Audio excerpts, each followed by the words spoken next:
নিষেধাজ্ঞা দেয়ায় ভোগান্তিতে দেশি বিদেশি পর্যটকেরা, পাশাপাশি ক্ষতির মুখে পড়েছেন পর্যটন সংশ্লিষ্টরা। এই বিষয়ে আরো জানাতে যুক্ত হয়েছেন M A Hamid. Hamid, Madhabpur lake বন্ধ রাখার কারণ কি, সংশ্লিষ্টরা কি বলছেন, এবং এই যে দেশি বিদেশি পর্যটকরা এসে ফিরে যাচ্ছেন, কারণ তারা অনেকেই জানেন না, তো এটি যেন না হয় সেটির বিষয়ে আসলে কোনো ব্যবস্থা নেওয়া হয়েছে কিনা?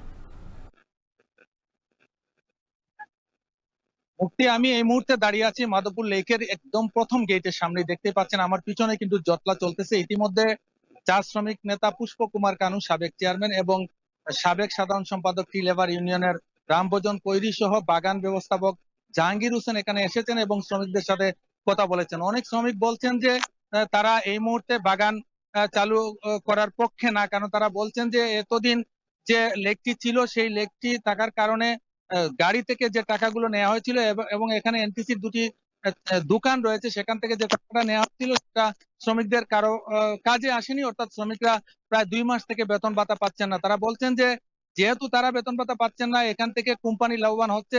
এতে করে হঠাৎ করে তারা গতকালকে শ্রমিকরা একত্রিত হয়ে লেকটি বন্ধ করে দেন। এতে করে যে পর্যটকরা ছিল তারা সমস্যার মধ্যে পড়েছেন। অনেক পর্যটক ঢাকা, খুলনা, চট্টগ্রাম থেকে এসেছেন, অনেকে ব্রাহ্মণবাড়িয়া থেকে এসেছেন। তারা জানতেন না যে হঠাৎ করে লেক বন্ধ আছে। তারা আগে থেকে হোটেল রিসোর্টে উঠেছেন এবং আজকে সকালে তারা ঘুরতে এসে দেখছেন যে লেক বন্ধ, ভিতরে ঢোকা যাচ্ছে না। এতে করে তারা অর্থনৈতিকভাবে সমস্যার মধ্যে পড়েছেন। এখানে জানিয়ে রাখি যে শ্রমিক নেতারা এখানে এসেছেন, আলোচনা করছেন, কিন্তু এখানে দুটি পক্ষ হয়ে গেছে। একটি পক্ষ বলতেছে যেহেতু লেক বন্ধ আছে, লেক বন্ধ থাকুক, লেক বন্ধ থাকলে হয়তো মালিকদের টনক নড়বে এবং এতে করে আগামীতে তাদের পেমেন্টটা পেতে হয়তো সহযোগিতা হবে। আবার অন্য যে পক্ষ রয়েছেন যারা পর্যটন ব্যবসার সাথে জড়িত, যারা পর্যটক আসলে যারা ব্যবসা করে তাদের পরিবার চালান, তারা বলছেন যে এই মুহূর্তে খুলে দেওয়া উচিত। অনেকের কিন্তু কাঁচামাল রয়েছে, ডাব সহ অন্যান্য জিনিস রয়েছে, সেগুলো তারা বিক্রি করতে পারছেন না। এতে করে সমস্যার মধ্যে পড়েছেন। দুপক্ষকে নিয়েই কিন্তু